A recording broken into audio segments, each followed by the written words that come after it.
Good evening, everyone. Welcome to Sons and Daughters of Liberty. Hope everyone enjoyed their weekend and enjoyed their Easter Sunday for those that celebrate it.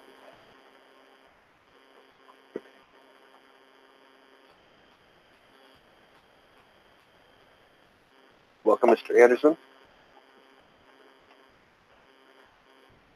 Tonight's show is going to be on Are we seeing history repeat itself with a new form of book burning?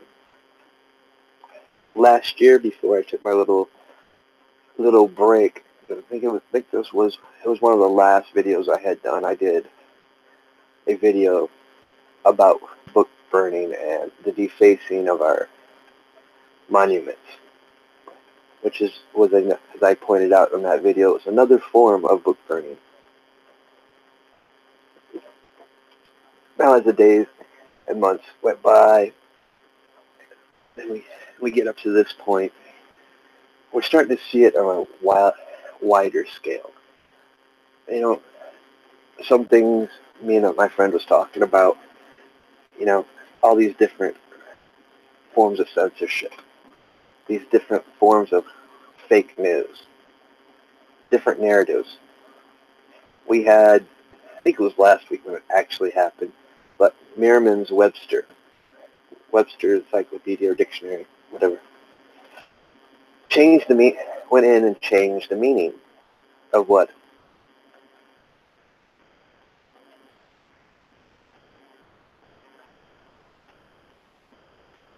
Merriam-Webster Online Dictionary changes definition of assault rifle after Parkland shooting.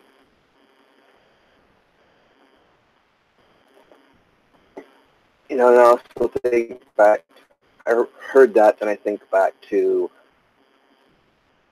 something else that's happened in the last 6 months. And some of you Christians out there, you know where I'm going with this. Now, I'm not a Christian myself, but I do follow a bunch of stuff. I follow a lot of things because, as I pointed out in previous videos, it doesn't matter what your faith, your belief is. When you come under attack, the next person in line is next. The next person's belief and ideology is next. That's how they've kept us divided,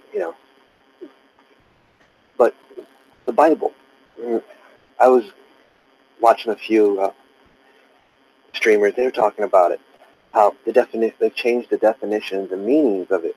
That's not actually a new concept. It's been happening since I can remember. Back when I was young and actually was going to church. I mean, the Bible I have on my bed right now doesn't even match the new scripture. I always talked about, even back then, when you start changing the meanings of things, you start losing the meaning. Because, they'd always come out with a new version to match the present day language. Most people would have never considered that as a form of book burning, but it is when you start changing the original definition, the original meaning, or the original interpretation of it, and adding new words, you are changing, eventually, the meaning. So as I pointed out earlier, I'm going to be jumping around pretty fast here because I got a lot I want to cover. We all know I've talked about the Holocaust and a certain Wikipedia article that said it didn't happen. Well, you can't edit that. Then you had YouTube announced 3 or 4 weeks ago that it was going to use Wikipedia as a fact-checking source. Fact-check, mind you. They kind of went back on that a couple days later, and didn't really say they were or wasn't. It was on the table. And now the dogs are starting.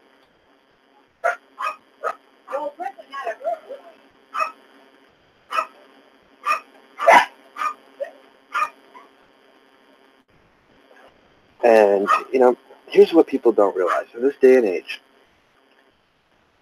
I want to use this Holocaust thing as a good example, the best example we can have, because we are now in a time of age where there's very few survivors left. There's very few survivors of World War II. And this is perfect for the history part of this, the history lesson, because the narrative of book burning came from, share my screen here. I don't want to yell, but I can see I'm going to have to yell here at these dogs.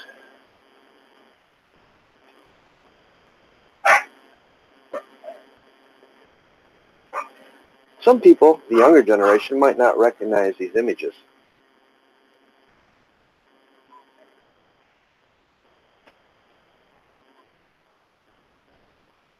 This was during World War II. This is where the concept and the idea first, the coin, as we say, was termed book burning, done by the youth. It was the propaganda, the way to control the narrative and control what was being taught. Dare I say, new terminology for it, Common Core, something to think about. But it went from the youth, you see a few adults, older people. Can you see the aspects of history repeating itself?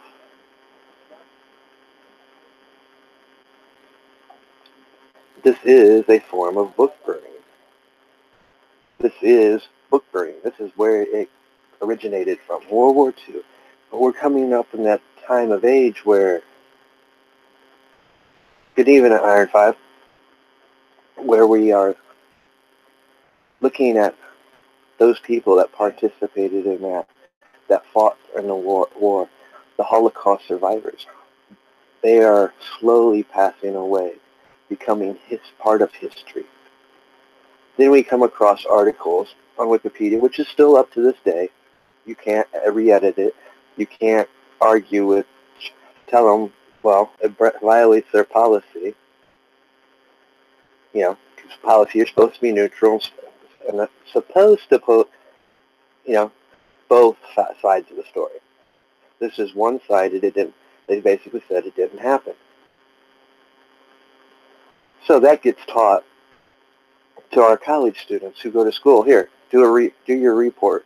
You can do your research and report, and you can use sites like Wikipedia to do your fact-checking. They come across this article, and they haven't been taught this in history. We now have a new generation that believes the Holocaust never happened. They don't know about what book burning was. But we live in a digital age now, which is good. But it's bad, because now people can go and actually research this stuff. People can go find videos of Holocaust survivors sharing their stories. Read the horror stories that took place. But most people don't know how, because of Common Core in schools, which is just another form of book burning, because when you start removing history from the history book, you're basically saying that never happened. That wasn't part of history. Now you control the narrative of what the younger generation is learning. So yes, it is a form of new age book burning. Just like censorship on social media is becoming a form of book burning. Controlling the content that you see. Having outside sources fact check things that may have a political ideology and agenda. And they care nothing about the facts or truth. They only care about changing the narrative to fit theirs.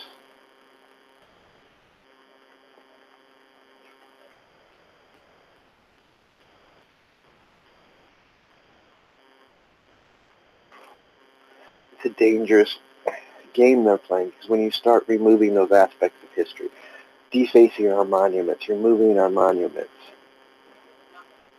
it's shifting to where they can rewrite the history, rewrite the narrative, and make people believe things. When we see these kids arguing about our Constitution, it brings the question that everyone should be asking, what do they actually know about the founding of this country? What do they know about why the Constitution was written? In certain Common Core areas, the Boston Tea Party never happened. So therefore, taxation without representation doesn't have no meaning to them.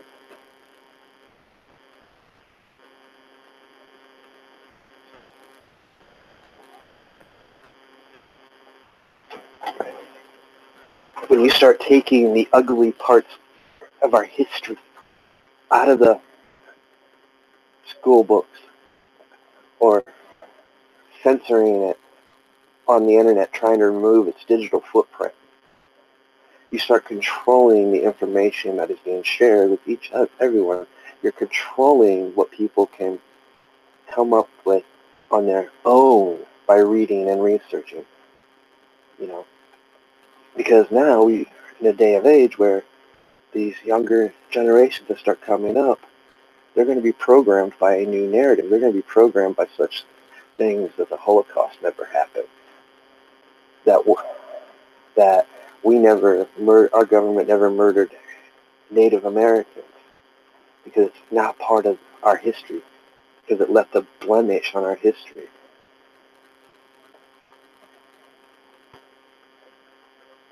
So therefore, that's not what America is. No, America is all those things because of those things. There's a reason why we stand up against atrocities that took place during World War II.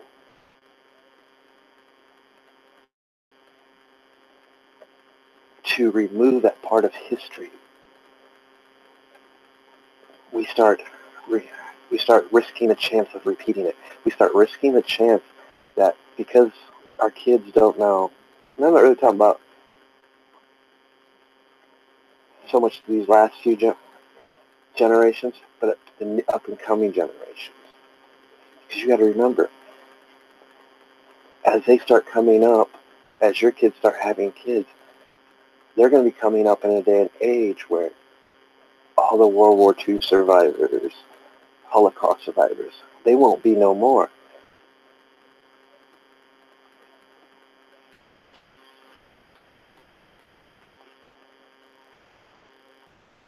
Because that history's been removed. There's nobody to refute that.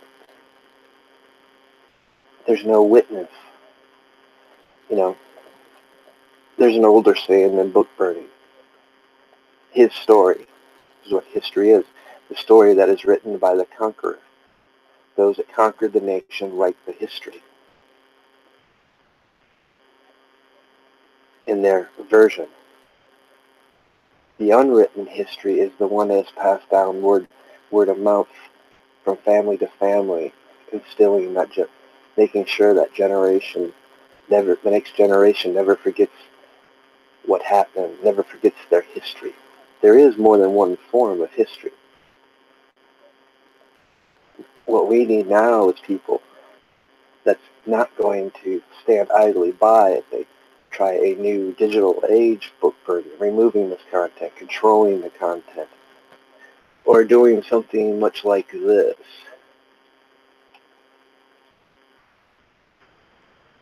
Which I found just as interesting. I'm sure you guys have seen this image and narrative floating around.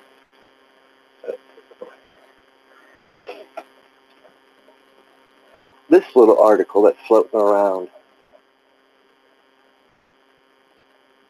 is yet another form and a way of using social media, using media, entertainment, to change the narrative.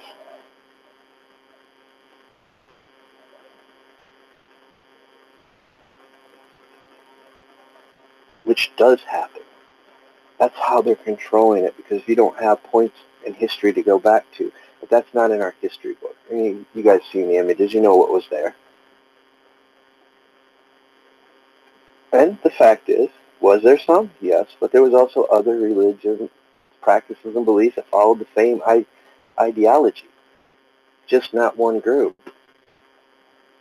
But they don't want to say that. Well, just like, in the history books, let's not talk about what party originally was that party. Just like we get into the argument about the Confederate flag, when it was actually our American flag that flew in their first meeting, not the rebel flag. But they used the rebel flag to promote that ideology, to promote that agenda of keeping people pitted against each other. When in all actuality, it was our American flag that was in the hall. And it was formed by majority of Democratic parties. I mean, Google the word while you can, clam bake. And what that portrayed too. But that stuff's not in our history books no more. It's funny, I was actually taught those things when I went to school. We were taught to talk about the Civil War, the French Indian War. We talked about the Civil Rights Movement. None of that stuff was off limits or taboo. None of it was offensive. It was meant to educate. So we wouldn't repeat those mistakes. So we wouldn't allow those things to happen.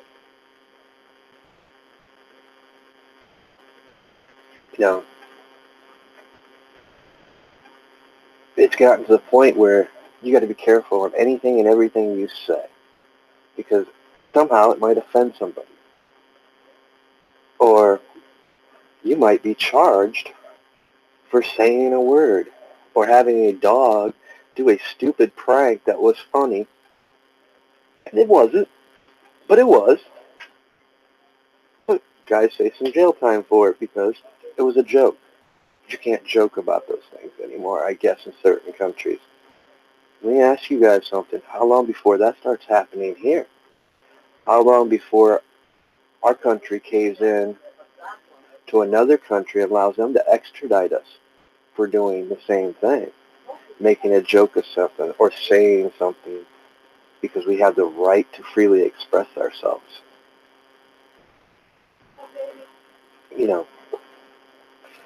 History is so important. And we should never stand idly by when they want to start changing things or removing things. Civil War monuments, does it leave a darkened state on this country? Maybe. Some might not view it that way. Some won't even view it as a race issue. They'll view it as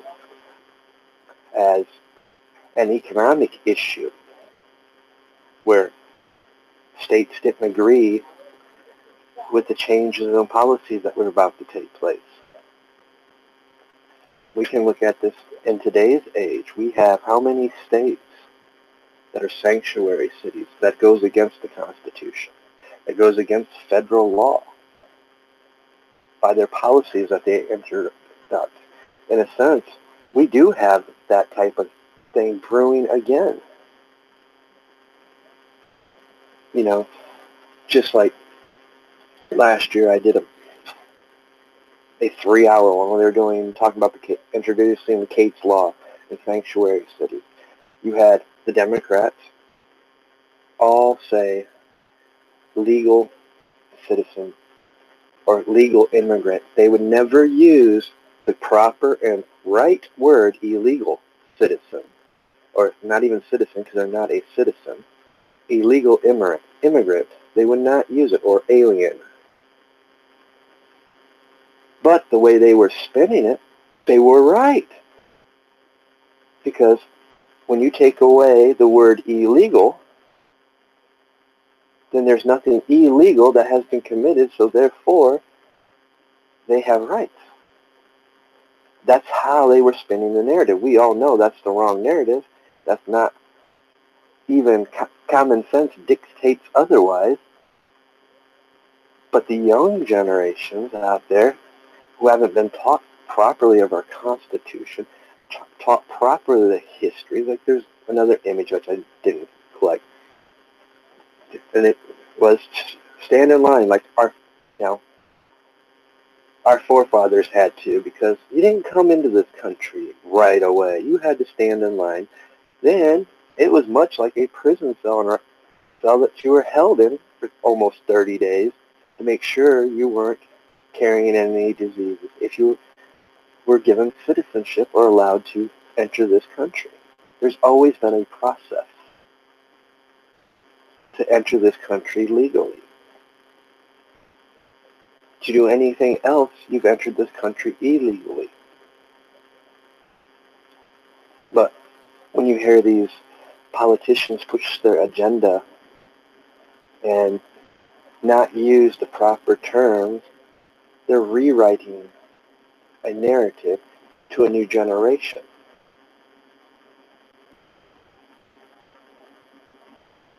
Then you'll start seeing on social media that narrative spread. Like I said, social media can be a good thing and it can be a bad thing. It's a tool. How you use it, how you choose to use it. But it's also controlled by corporations and politics in other countries that don't want certain information out there. We don't live in other countries, though. That's the issue. And most of these major corporations that run social media platforms are based in this country. But yet they have their own agendas, ideologies, political motivations. Now, when you start controlling the narrative on this platform, what people can say, what they can't, you use this word, you might catch a strike, or you might just lose your channel altogether. That is a form of what we might as well now call digital book burning. In the digital age, it is a form of book burning. They're controlling the narrative, much like what happened in World War II. If you talk about these things, you'll get punished. Where if you talk about the status quo, the propaganda, you'll be left alone. We'll even let you monetize and make money off it.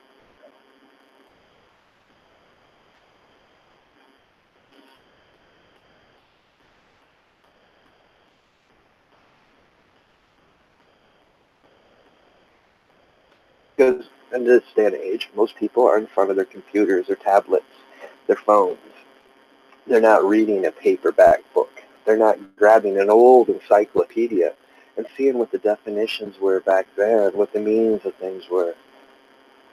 They only know what's in front of them. What they've been told is the now. The past has been systematically and slowly removed in more of a sleight of hand. Those that are awake and those that question, those are free thinkers, they search, they research, they question everything, therefore they start seeing what has been transpiring. This has been going on for so long. This ain't new. It wasn't even introduced with Common Core. It was happening early in the 90s. They just, like I said, when we start seeing one agenda, we start seeing how duplicity it actually is. It's multifaceted and leveled. What you see on the outside, there's probably 100 different things that's also tied to it that play out over a period of time. Just new ways to introduce and indoctrinate. In the 90s, they started changing the laws how parents could punish their kids when they did something wrong. They took it away from corporal punishment from the schools. Now we live in a day and age where you yell at as a parent, if you yell at your child, you could have social service knocking on your door. And depending on the state, it could be far worse. you've lost the right to parent your own kids. Now, some may say, well, that's not a form of book burden, but in a sense, kind of is, because you've been taking the right away to be able to teach your children, tell them to question. Because I remember growing up, I was told never question your elders, never question your teachers. When you should be questioning them, well, maybe that's what your elders, but I still like to think that our elders are smart, wise, they lived and experienced things.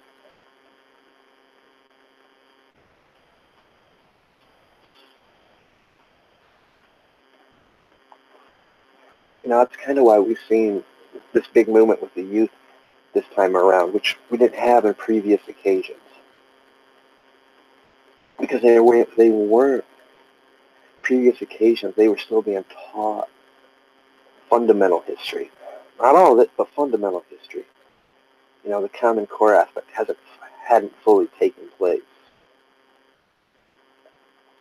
They still somewhat knew how the executive branches work, how the judiciary system works, how the Constitution works. They had some knowledge of it. It wasn't until we start getting last few years to where we start seeing them stripping monuments, starting to, oh, that word is offensive, that word is racist. And we've seen certain movements. We've seen the trans movement. Most people didn't catch that. Didn't understand that. It all started with what? Say it with me. Not transgender. That wasn't the first time we heard it. What was it? Trans-Pacific? Transnational?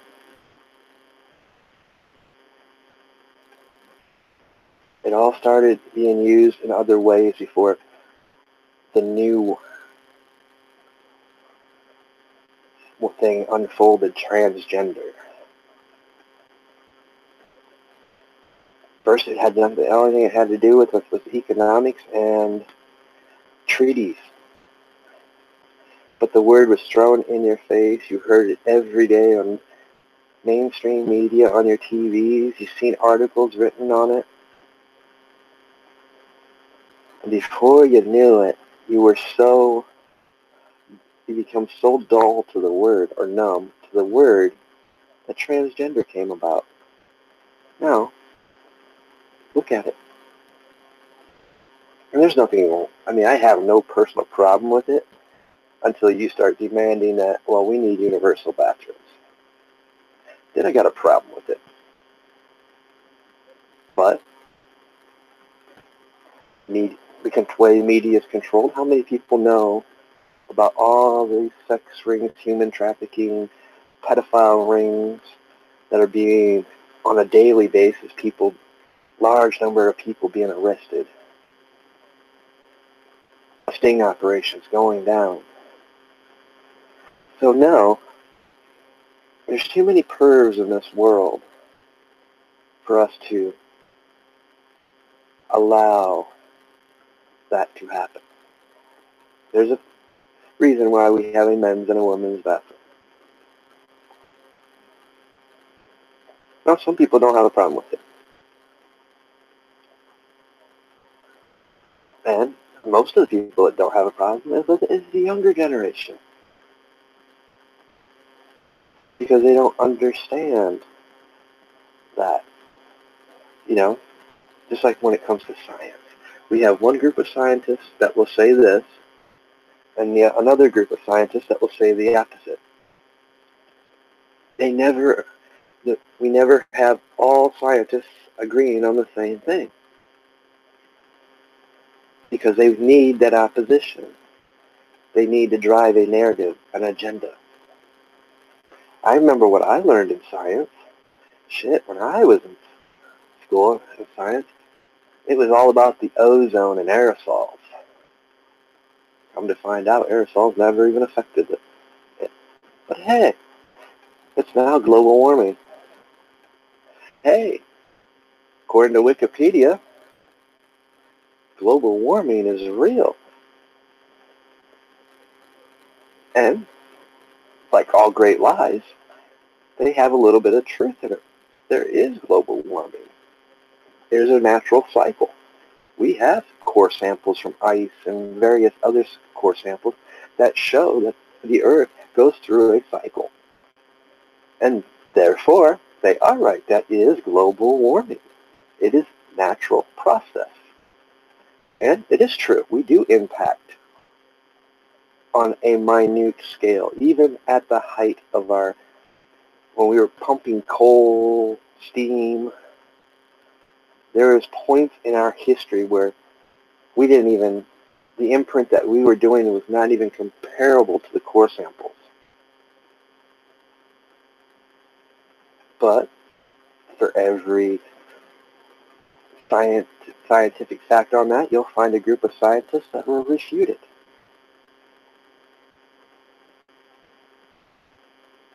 And they'll write their papers. Welcome, Free Spirit News. And they'll write their papers. And they'll publish their papers. Now, those will be the only papers that will be quoted as fact because it goes against the narrative. The other ones will be censored, restricted, purged from the digital footprint. Anybody that talks about it will be censored. I just woke up. Yeah, I've been up for a while.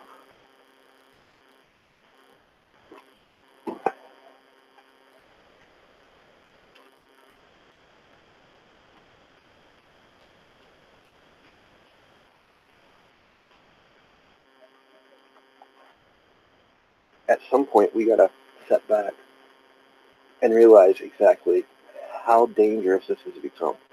Because like I said, we're going to start losing the generations that went through some of our most impacting moments in history. 4 more generations, there won't be no more, I wish I could puff and cough.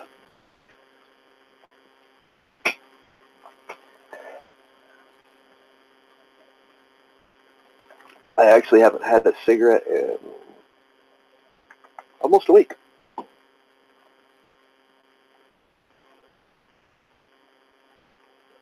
Guess that's a good thing.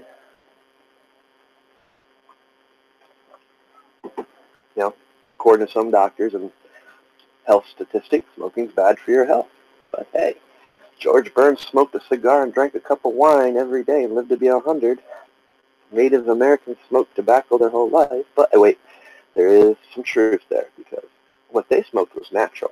What we buy, almost for growing our own tobacco, is chemically, who knows what's put in it. So this probably is really bad for your health.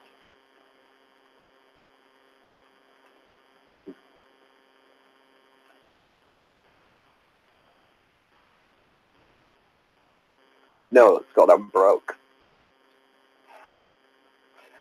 Needs before want. Tobacco is a want, not a need. And that's, a lot of people don't understand that concept. A lot of people take for what they hear at face value that, and don't get me wrong, there is addictive personalities. There is psychological addiction to personality.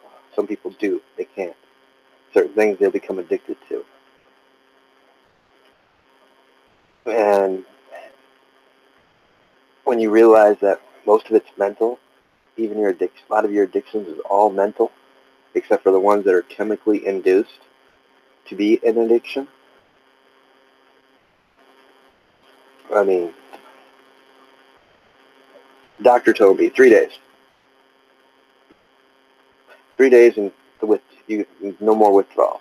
It takes about 30 days for you to bleed all that nicotine out of through your pores.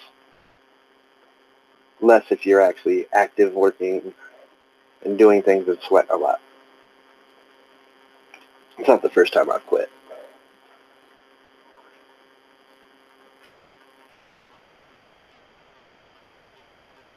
But that just goes back to the show. You got a group of people that say one thing and a group of people that say another. But what happens when you lose that narrative of the other group? That the group that maybe they don't want that narrative to be taught, and they get restricted. So you only have this one narrative, this one ideology. That's what the book burning was about. It was about controlling the youth, teaching them a doctrine, teaching them one ideology, one viewpoint, teaching them that they could not be free thinkers, they could not have their own opinions. And the truth is, I don't like saying it, I don't like admitting this, but it is the truth. It's easier to influence the youth. That's just a sad fact. Why? They haven't lived life yet. They haven't experienced things. They're still learning. I mean, shit, you haven't fully experienced life until you reach your mid-30s. And don't get me wrong, and you still haven't experienced life yet because you're still living. You're still experiencing new things. Until you reach your mid-30s, you're still doing things that in a couple more years you're going to realize, man, I can't believe I did some of that stupid, crazy stuff. Well, believe me, there's a bunch of crazy stuff I think back, man, I can't believe I did that. I'm shocked I'm still alive. Or you come to realize, oh man, I need to work. I can't be partying and lagging and and hung over the next day at work to where it affects my productivity, where I might lose my job. You know, plus when you're young, you have a higher metabolism. You burn off that stuff a hell of a lot faster. Not that I am promoting that, because I am not. Oh, I think we all could say a few on that. I think most of us don't, because there's probably some really embarrassing moments in that.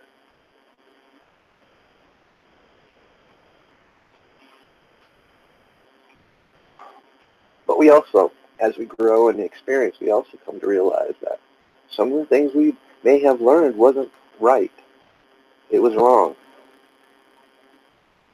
We weren't taught right, or something we believed in after we've experienced things in life grew and learned new things that we change our perspective on things. That's the danger of the book burning. You start teaching people not to change, have a different perspective. You know,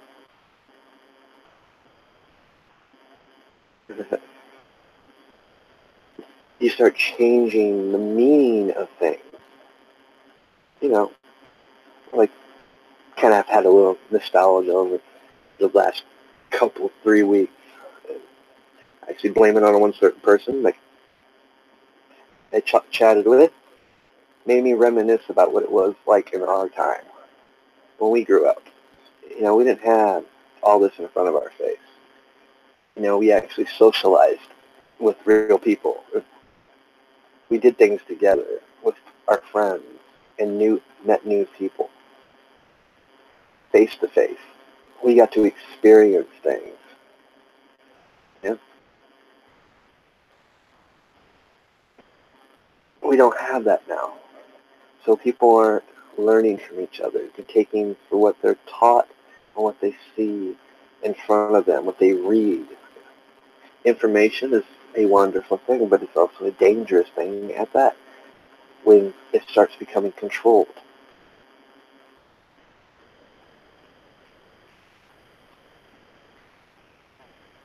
When your ability to think and express yourself is controlled. When you have a select entity that says, this is factual and this is fake.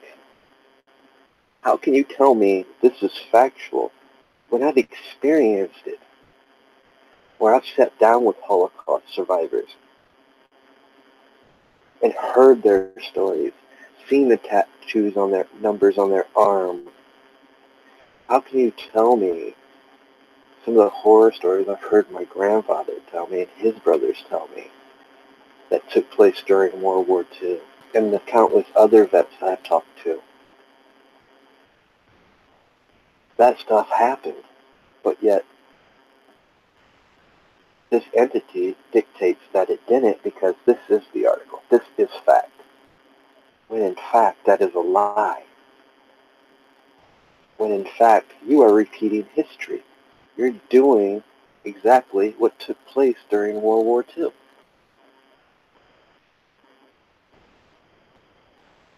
Most people, and they do. Here's how they go after it. They do it slyly. Let's go after the Civil War monuments. Let's go after the Confederate flag. Stuff that they know people might give an inch to, because it was a dark period in our time.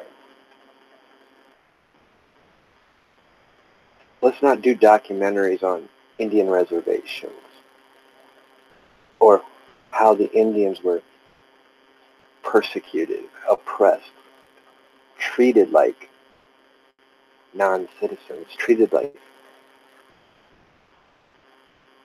worse than we've treated some of our enemies in many cases. Those parts of our history are important, so we don't repeat them. You know, just like caught a 7-day ban on Facebook for sharing an image that talked about 200 Native Americans the last time the U.S. government disarmed a group of people here in the United States. And they killed, our military killed 200 plus people, women and children on U.S. soil. Because I shared that image, which was factual. I got a 7-day ban because their platform said it wasn't fact.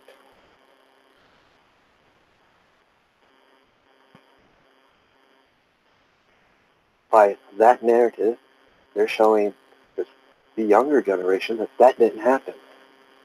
That is a form of book burning. That is a form of digital book burning. I guess we just coined a new term today.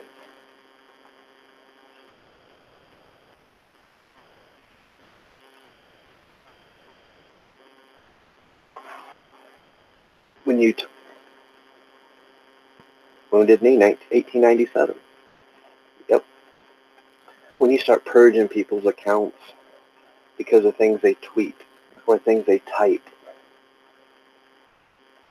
you are, in a sense, committing a book burning because you're stripping away their expression, their freedom of speech.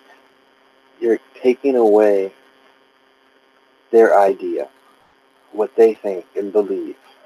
And you're trying to control the narrative by saying that that never happened. That's not factual. Like, the other day I got into a subject that I don't ever talk about. But I kind of branched off into dealing with talking about the adoption system.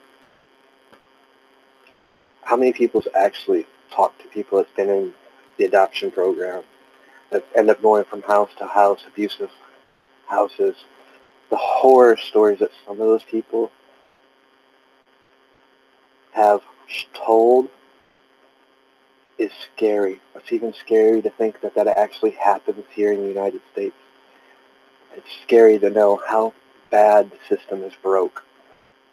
But anybody that ever tries to venture and talk about it or do articles about it, you're instantly censored. That don't happen. That system's not broke. Why? If you reveal that flaw in that system and you make it a priority, now it goes again. Now it deters people. And the biggest dividing topic when it comes to abortion. Because if we had a perfect adoption system that wasn't broke, there becomes a reliable second source. Most people don't use it because they know the horror stories. They know that 80% that go in end up in prison, end up as prostitutes, homeless, because they age out, or they end up in some really scary horror stories that I don't even want to talk about. Some of those stories I wish I never even heard or knew. But that don't happen here. They don't allow people to, this goes back to the monetization thing, how they control you through monetization. They'll give you a strike if you talk about that, because they don't want that to go viral. They control us through numbers. They don't want certain content to go viral, because the more people that see it, the more people that actually start to understand that, they're going to demand change. Well, that change goes against their narrative. It goes against what they're trying to bring about. That's why it's so important so many times that when these issues of censorship, or when we see defacing of monuments, or we see a religion coming under attack, or when we see articles that are quoted as factual when we know it is not, that we take stands on that. We point them out.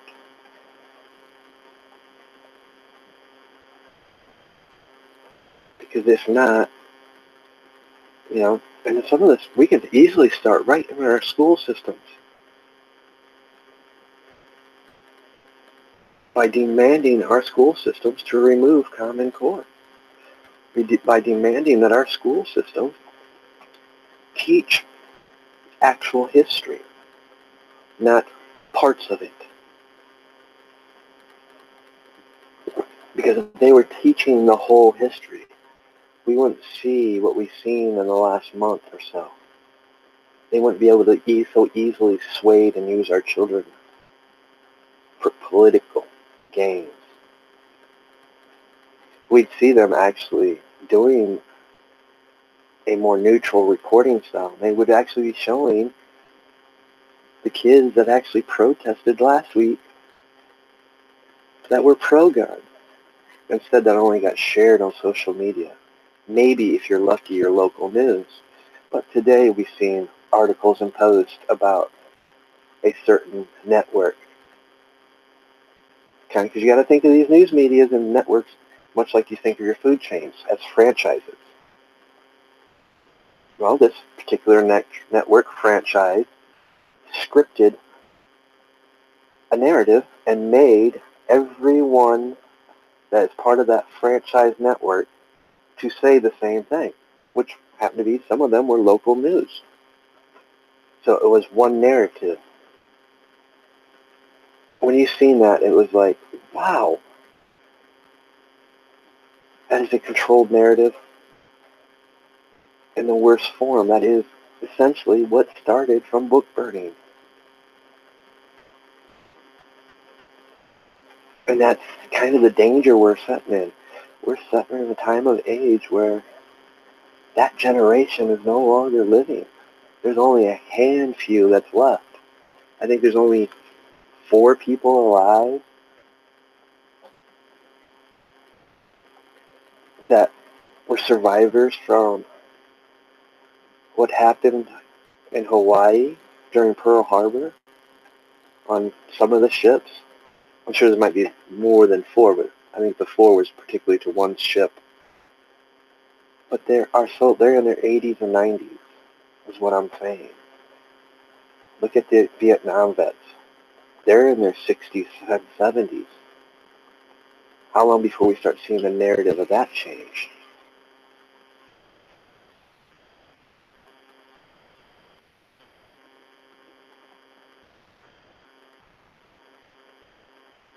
Now you can see why we've seen such movements spring up.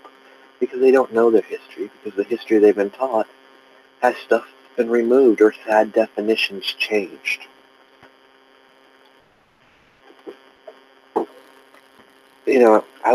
I wasn't shocked when I seen it happen to the Bible.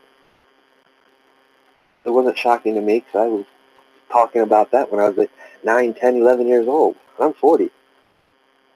Because every time you change the interpretation of something to give it a newer meaning of today, you've just changed the meaning. Eventually, it's going to go so far, it's no longer going to mean the same thing it originally meant. Now, that's also why I've always been not a fan of interpreting other languages and interpreting it to a new language, because you're missing meaning. Sometimes we don't have words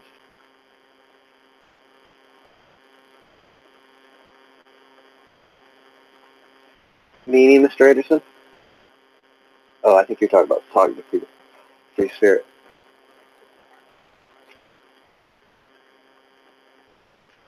You know, some languages we don't in American language we might not have words for certain Chinese language word, so we gotta either omit it or give our best interpretation of it. Therefore, we could be changing the meaning of it.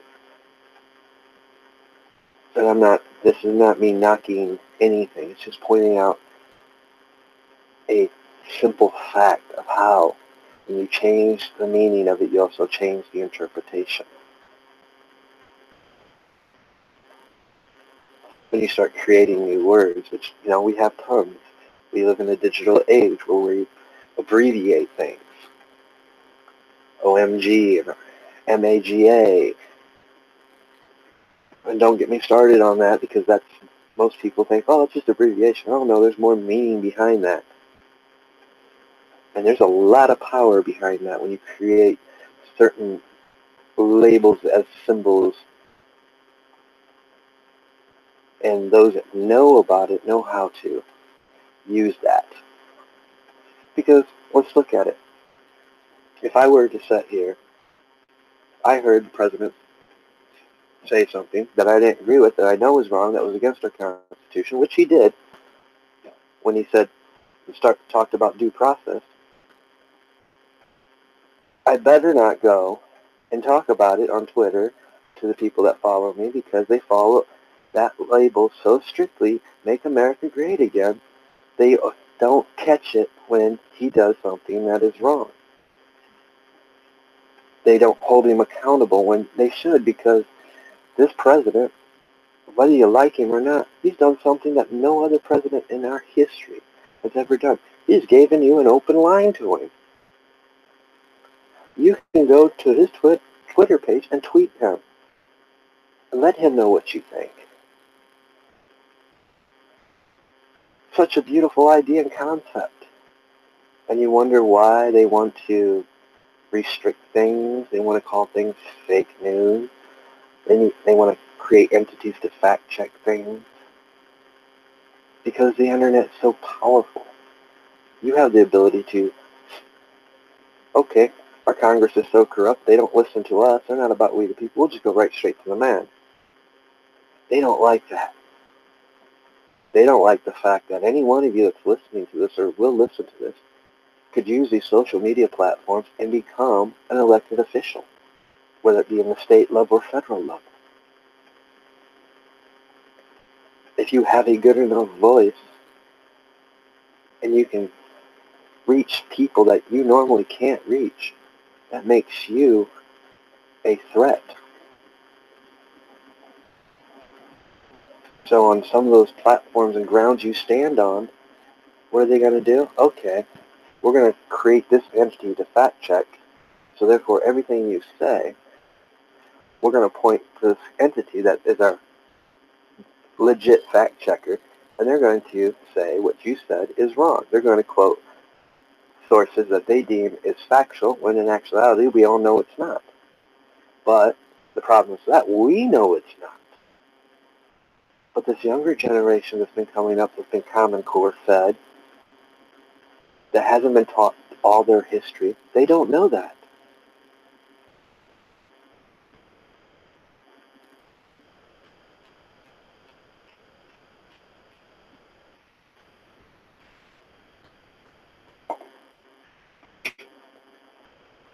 Yeah.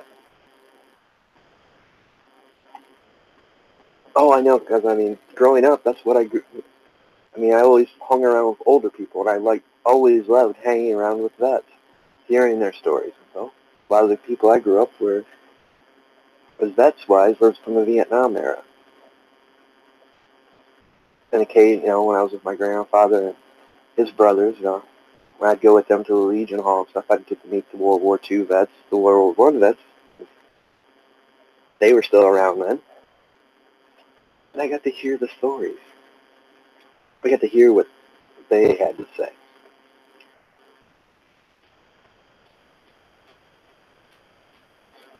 I remember back when I was doing my magazine, it was coming up on the 4th of July.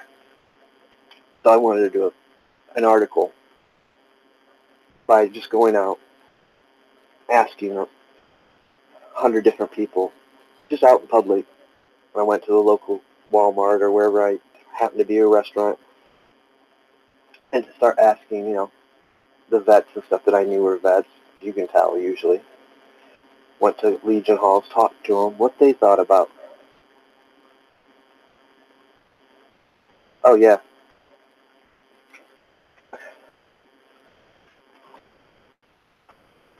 our Korean vets are pretty much well gone. And I started asking them, because this was, back when we was dealing with the 90th Patriot Act and the NDAA bills, where, kind of labeled them as terrorists and stuff. And, a lot of them, and I caught flack for this from the people that, was working with me on the magazine or that was affiliated with us, because I reported what they said. A lot of them said they were ashamed that they ever wore the uniform, because when they came back, they came back to a country where the very things they fought for, they were labeled as what they were fighting. And it got to the point where I actually had to cut ties with a bunch of people because they didn't want the article published. I guess that was the nice thing about owning your own magazine and publishing it yourself, because it was their story. And as a few found out several months later, when I sent them the digital file of it for the ones that I did record, they found out that I wasn't lying, that I was actually reporting something that was right straight from the horse's mouth. And they couldn't believe it. They're like, I didn't believe this was happening.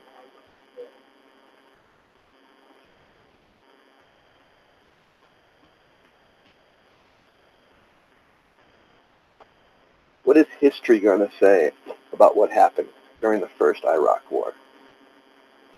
We know the horror stories about that, the people that came back.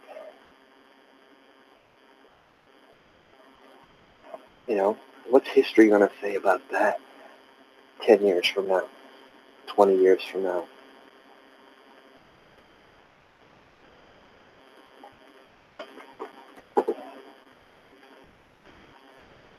I found it hard and difficult to understand why we have certain states in the United States that just won't adhere to a constitutional law, let alone they won't adhere to the federal laws when it comes to certain topics. And if you look at a lot of these states, these are states that sponsor Common Core. They also sponsor certain UN items.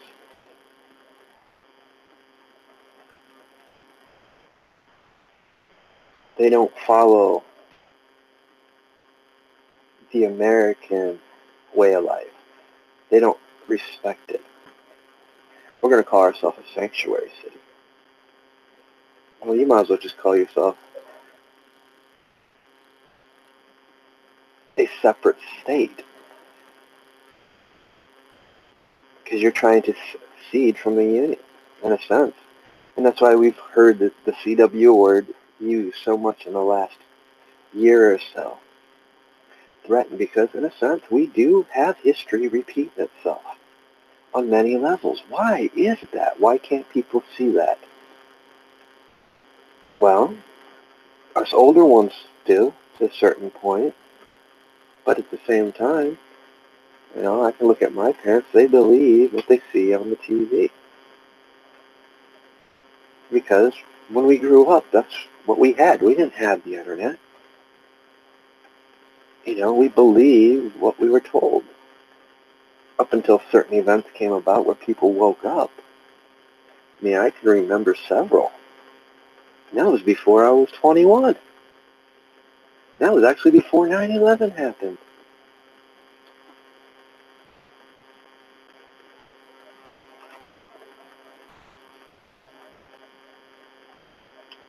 But I was also raised different.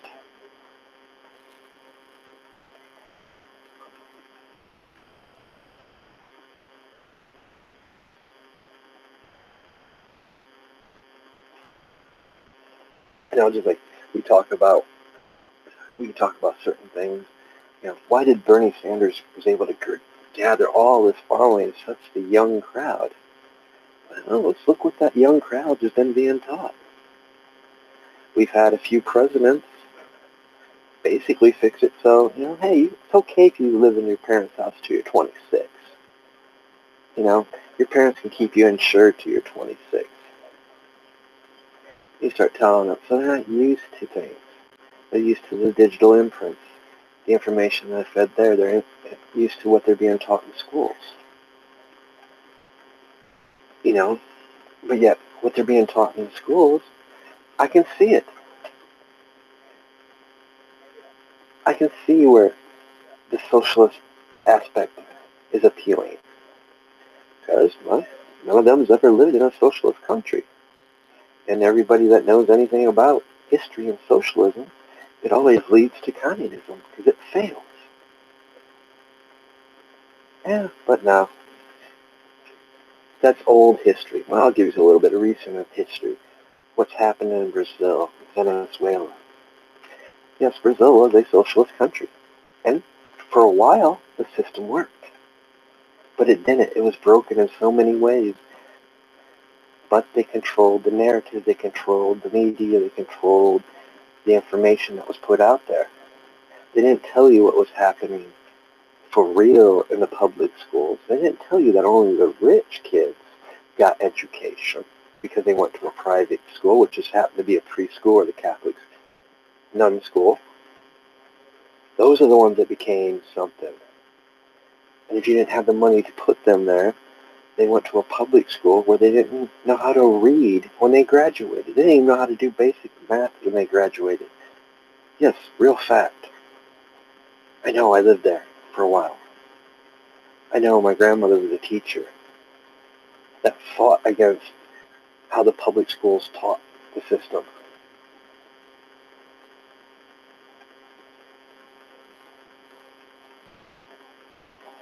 That's history to me, something I got to experience. You know, but out of watching things unfold the way they've unfolded the last couple of years, now I was all for drain the swamp, but now I see the danger of it, the reality of it, because they tried to drain the swamp in Brazil, and then now they have military as police on the streets because they, in actuality, the police was that corrupt as well. They got people living in fear in their own homes, afraid to come out, afraid to go to sleep at night because of the roaming gangs, the roaming police, corrupt policemen that will go into the houses and execute people that speak out. Yes, that is happening. But that was because of what socialism did. That was when you see a country controlling the narrative, controlling the propaganda, controlling what's being taught in the education system.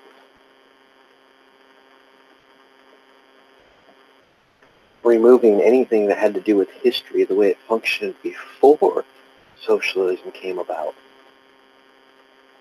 No history of what it was like before. You kind of see it also in Argentina.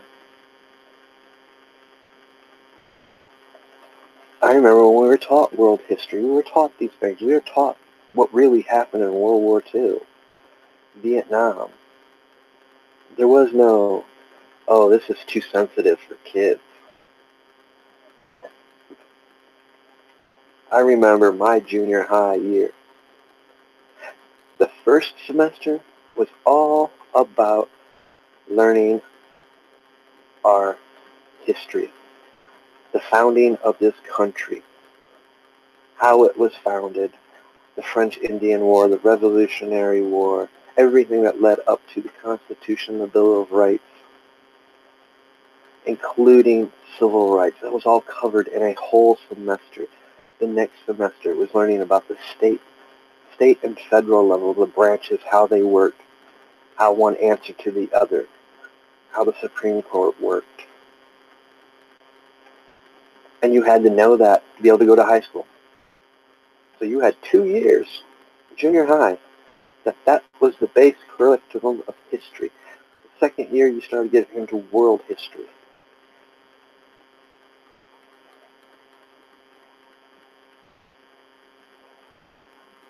You had to pass both curriculums. You had to know every capital in every state. How about that? How many people can actually, our kids nowadays can name every state capital? Do they even teach that now? I don't know. I don't have kids, so. And my friends that have kids, their kids aren't old enough yet to be learning that, so I don't really know. Maybe some of you guys do. Oh, wait.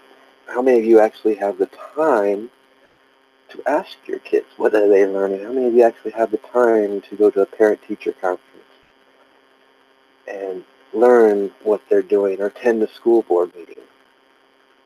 Not many. Many of you are still live in areas where you're still forced to work 2 jobs, both parents working.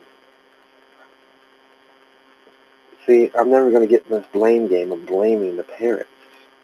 It's not the parents that are failed. It's not you guys that have failed. The only thing that's failed us is our corrupt politicians and corrupt government and our school systems. You know, we want to talk about what really happened back in February. It was a failure of a system. Period. The system failed. That should be the issue. But no. The issue is the weapon.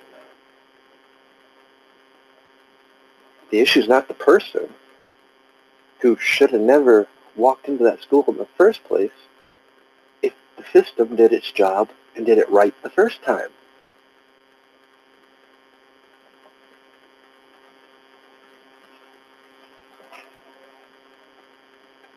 Now, I remember when the last major one happened. A lot of schools in my area, schools that I grew up with or went to and had friends from other districts, after the last incident like that, you know what they all passed? They passed laws to where the teachers could carry. They started addressing, making sure that there was only 2 ways in the building, that both ways were through areas by the office.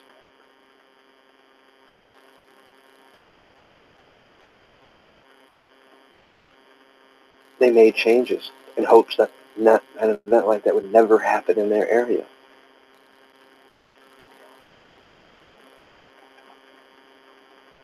But we have this agenda that it was the weapon that did it. It was that inanimate object that did it. When the ugly truth was, it was a person that had that mindset to do something horrible and committed a horrible act. Yes, there's bad people in this world. They do bad things all the time. There's just as many good people that do good things. I like to think there's more that do good things than there is bad. That might be my little delusion and of reality, but hey, I like to think there's more people that do good than bad. And I like that. I can live with that, maybe delusional of reality there.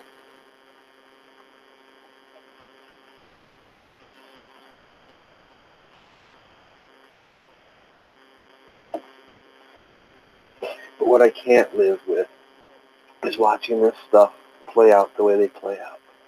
Watching that we went from a physical form of book burning to an intellectual form of book burning and a digital form of book burning, to where it's all about the thought police. It's all about the agenda. And if it goes against the agenda, it cannot be talked about. Or even if it's true and factual, it didn't happen because it goes against the status quo.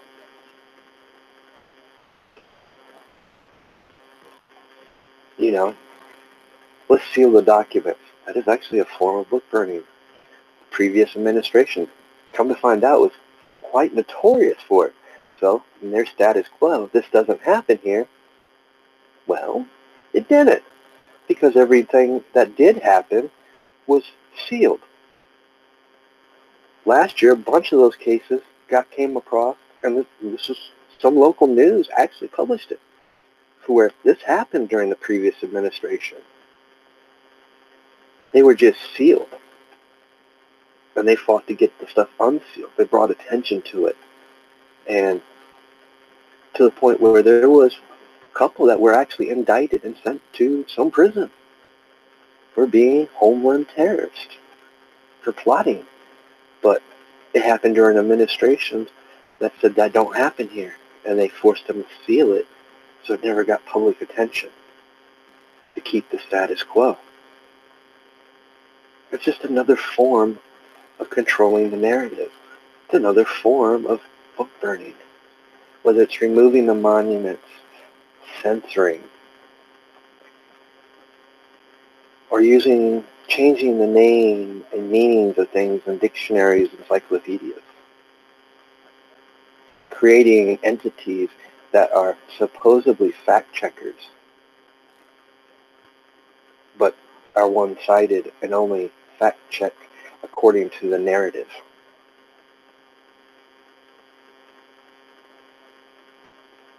I can see in a day and age 10, 15 years, 20 years from now, where the Holocaust never happened. Where that Wikipedia article that's still up is factual and everything else has been removed because there's not a living voice that can testify to it. The rewriting of history. Normally we're used to seeing nations conquered by military and force. Now we live in an era of an age where you don't need a huge military force. You only need that as a diversion. Everything else is done overtly, slowly throughout time. Slowly rewriting the history, creating curriculums like Common Core that dictate what happened, creating an entity that fact check to the point where all of actual history that goes against the status quo has been removed, digitally purged. Anybody that talks about it is censored.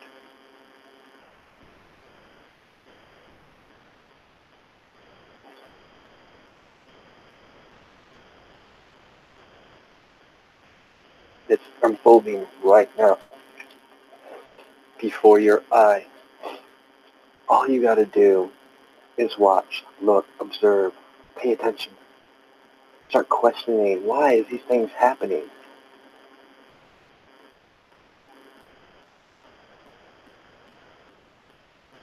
And you'll start to see this pattern that has unfolded.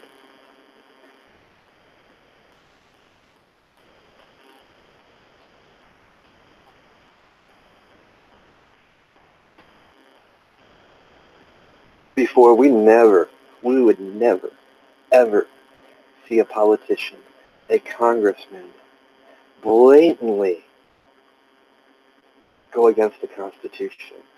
Not publicly. Now it's like they have a license to do whatever they want. They forget to take an oath to uphold and protect the Constitution. We would have never seen a Supreme Court justice, retired, talk about the Second Amendment needs to be repealed along with the Bill of Rights. That's the day and age we're living in.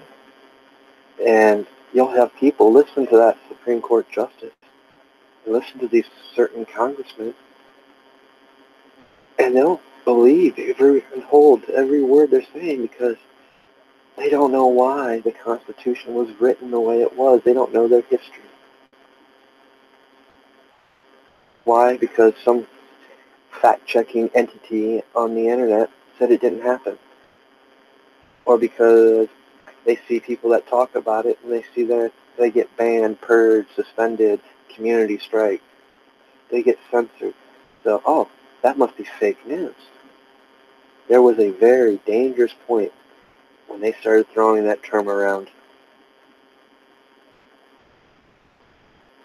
Why? Because we found something that they really fear. We found a tool that they couldn't at the time control, and still are struggling to control it to this day. Short of switching the off switch, which they won't do. You want to know why? Because if they hit that off switch, they lose the control. They lose the status quo. They can't turn it off because it's their biggest tool. So make it your tool. You know. Another form of book burning, guys, and this is probably not going to sit well with too many of you that listen to this. Kind of what I saved it towards the end. Because when you leave a platform to go to another one, you're allowing them to digitally erase you. You're allowing them to say, yes, he was fake news. That's why he's not on this platform. That's why he went to another. Then it'll happen over there and you'll go to another. And I know some of you might not get that picture yet. Might not understand it. That is a tool at their disposal. They're using it. They're forcing you to run. They're forcing you, yes, to create new channels. I know what it's like. I mean, this is my 103rd video, and it's actually more than that. It's not the only channel I have. It's more like probably pushing 300, 400 videos I've done in a little over a year's time. This channel's not even a year old yet.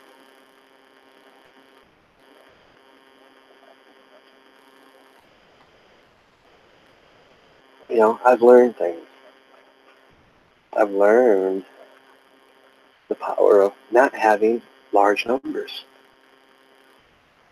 But there's a disadvantage to that. In a sense, that hurts me. Because it hurts me when I get an important message like this. It doesn't reach everyone. I have to rely on what I've relied on most of my life. The people it's meant to hear will find it. And it works. I know it does. My magazine started out the same way. My website started out the same way. They slowly grow. You know, I went back and checked a couple of the old issues of the magazine. Over 1 million reads now. And that was like 5 years ago, 6 years ago. It's still getting reads to this day. It's actually more popular now. It doesn't exist. Figure that one out. I guess that's true with any artist. It's when it's no longer there or the artist is no longer there that it actually grows. But there's a lesson to be learned even in that.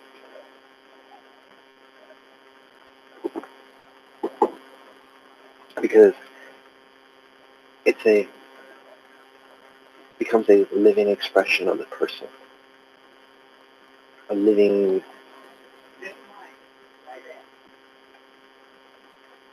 thing that extends throughout history. So if they start purging this stuff, they start controlling the digital content, we start losing that very aspect to where it is what it is, and it's only what it is because it's only a one-sided narrative.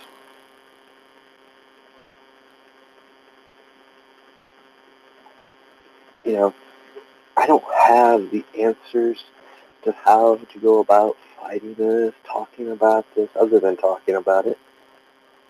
You know, because we're at a point where there's so much division.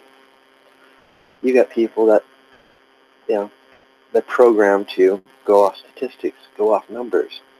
You like try to reach out to people, they look, oh, you only got like 30 subscribers. You can't, you're just a small channel, you don't have reach. I got a little bit more reach than what most people think because I use my tools. I have this audience here on YouTube, which I love, but it's also shared on multiple platforms that doesn't show up on the analytics here. That's how they trick people. It's just another form of removing the information, controlling the information. Another form of digital book burning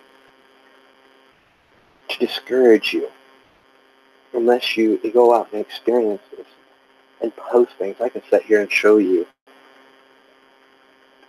Let me put it this way. Just in 1 week on one platform, I reached over 50,000 people on just the videos I've done in the last week. Different analytics, different statistics.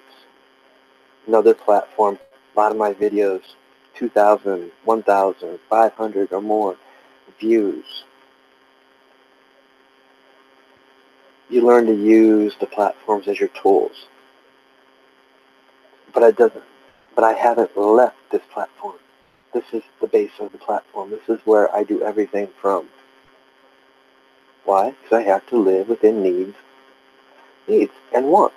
Wants? Yes, I would love to be able to go somewhere else and just upload to my Wordpress or whatever website. You know, if I had the money, I would create my own website just so I could upload my videos there. But I'd still be controlled there. I know. I've experienced it. I've been there, done that. I have to deal with a hosting provider that has advertisers. Oh, your content's not advertiser friendly. You need to take it down. Or that violates something in our terms of service. You need to take it down. This is the only warning you're getting, or we'll terminate your website.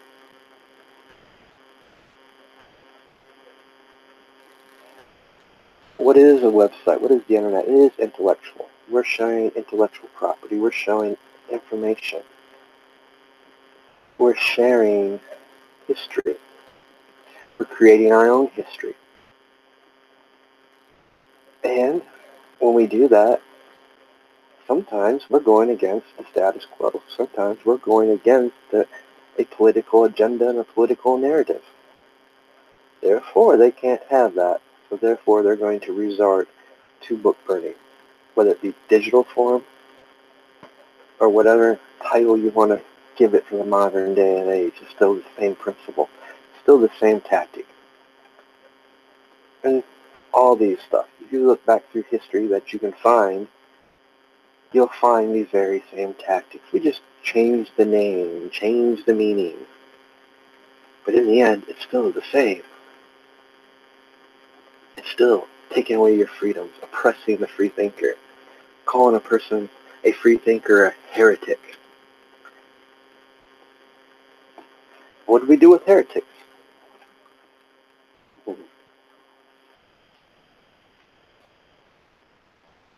During World War II, instead of being a heretic, we just did book burnings. And you know what happens if you didn't obey, didn't confirm or conform. We all know the horror stories. Well, us older people do. Unfortunately, I can't say the same about the youth and younger generations. Because who knows how much of that history they're no longer being taught. I can almost guarantee that book burning is not taught in history anymore. Because they will say that is a blemish, that is racial, that is I don't know. How many terms can we find for it that they're going to try to define us for, just so they can censor us, restrict our freedom of thinking, our free thought? Why? Because it goes against the status quo. Wish I could give you the answers how we can overcome this. The only thing I can say is talk about it. Talk about it in your communities. Bring this stuff up. Point it out. Because a lot of us, we're going to be talking to people that in our own age bracket that understand what book burning is. When we start pointing it out and telling them how it's happening on a digital level, how it's happening even to a Christian Bible, to a dictionary. Now we start reaching them. And there's young people out there that are awake, that know these things, that actually might know what book burning means. When you start pointing things out, they start seeing, putting the pieces of the puzzle together. It's about using the tools. Our tools is being able to come on here and talk about it. Creating a blog, which I've been kind of back into writing here of late, so there's probably be some blogs coming. Reaching out to others. That's how we start. And we also got to remember the old adage, Rome wasn't built in a day. Change ain't going to happen right away. But we can set the foundations for it. We can start intervening and interacting in our children's life, giving them history lessons that they're not getting from school, or coming together in our communities as a whole and demanding change in the school system. Schools are about one thing, always has been, even when I was growing up. They love their levies. Yes, I know, but it hurts the kids that are going to take the sports program. They threatened that, I don't know how many times at our school. We even walked out once because of it. You know what? The levies failed and they didn't take our sports. But hey, don't get me wrong, I know some schools where it did happen. They did take their sports. They held to the threat. But the point is, you want all this money? Then you best be teaching our children the real history. You best be teaching our children education, not political agendas. And we start taking back control of the things we can at a small level. Because here's what's happening. Our Second Amendment rights probably won't go nowhere in recent times. They won't go anywhere. But you better start thinking about those very kids that they're manipulating right now, because they're going to be the future voters. They're going to be the future senators, congressmen, mayors, governors. And guess what? They're not going to know about the history that we know. They're only going to know what they've been spoon-fed and taught is real. And that is when our very Constitution will be in its most danger from being lost entirely.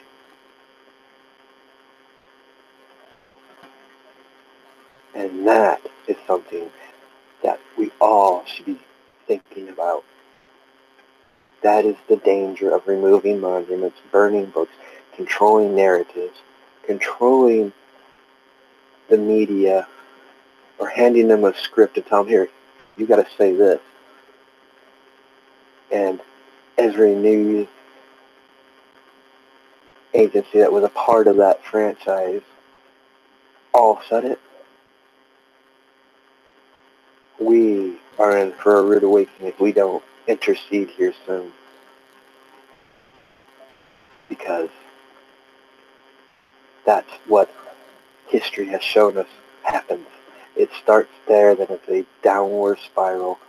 And next thing you know, we are repeating probably one of the worst things to ever happen in our history. one of the worst atrocities that ever happened in our day of age.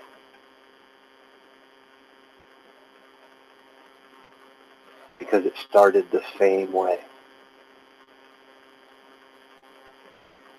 Yep.